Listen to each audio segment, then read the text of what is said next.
За энэхүү хилцээрийг дэмжиж байгаамаа. Тэгээ хамгийн гол нь нэг хэлэх гээд байгаа зүйл нь өөрөө юу вэ гэхээр яг энэ Казахстан улстай холбоотой бас нэг бодууштай анхаарах ёстой нэг асуудал байдаг. Энэ нь бол иргэншилтэй холбоотой асуудал байдаг. За энэхүү хэлэлцээр ер нь бол өмнө байгаагүй биш. Өмнө нь бол байсан 1993 онд энэхүү хэлэлцээрийг анх одоо байгуулад явж байсан түүхтэй. Тэгээ 2014 онд энэхүү хэлэлцээрийг одоо цуцлах саналыг Казахстан улсын засгийн газраас ирж байсныг одоо хүлээн авч тухайн үед Монгол улсын засгийн газар энэхүү хэлэлцээрийг цуцлах шийдвэрийг гаргаж байсан. Монгол улсын харьяатаас 1994-өөс 2018 онд 61 мянган одоо иргэн Монгол улсын харьяатаас гарч явсан байдаг. Эргүүлээд Монгол улсын харьяалаас сэргээн тогтоолгосон нэг 2 орчим мянган иргэн байдгаа гэсэн юм том мэдээлэл байдаг. Тэгээ одоо энэ хэлэлцээрийг сэргээх ажил 2018 оноос хойш 17-8 удаагийн одоо хэлэлцээрийн явцад одоо сэргээд улсын их хурлаар эргээд орж ирж байгаад бол бас их баяртай байгаа. Би энд бол бас инх хамгааллын сайдад яамны хамт олонд бас баяр хүргэмээр байна.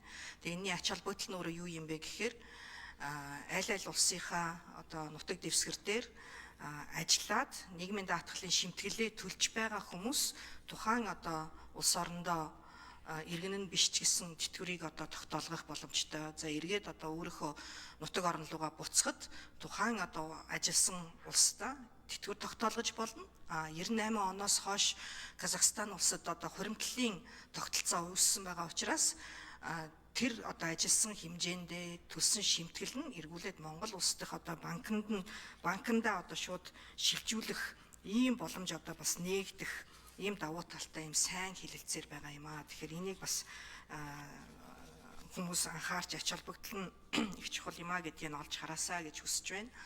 За Казахстан улс бол бас манайхтай нэгэн адил яг одоо хуваарлалтын тогтолцоон дээр суурилж 98 он хүртэл явж байсан. Тэгээ 98 оноос хойш хуваарлалтын тогтолцоо гэдэг маань шимтгэл төлж байгаа иргэдийн одоо төлбөрөөс гэдэг юм уу тий одоо тухайн хурамжнаас өнөөдөр тэтгэвэр авч байгаа хүмүүсийн тэтгэврийг олгож байдаг юм хуваарлалтын тогтолцоо.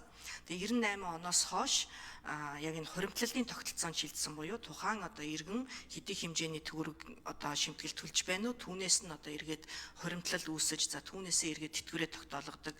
За хүссэн хүмүүс нь бас тэтгэврийн насанд хүрэхлээрээ тодорхой одоо татвараа төлөөд тэгээ бэлнээр одоо тухайн мөнгөө авч болдог гэх мэтчлэн одоо ийм харилцаа үүссэн явж байгаа юм аа. Тэгэхээр манай улсын хувьд яг хоёр улсын иргэдийн тэтгэврийг одоо зохицуулахаас гадна 1998 онд энэхүү шилжилтийг хэрхэн яаж одоо бүрэн хуримтлалын одоо энэ тогтолцоо руу шилжсэн бэ гэдгийг ч гэсэн одоо бас туршлага судлах ийм хэрэгцээ шаардлага байгаа болов уу гэж харж байгаа.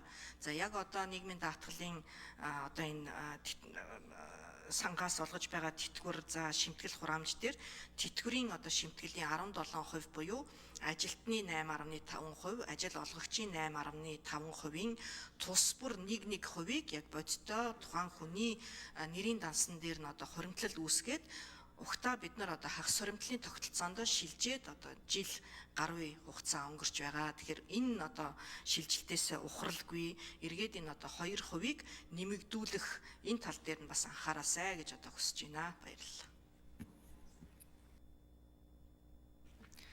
За ариун зай гишүүн санал хэллээ.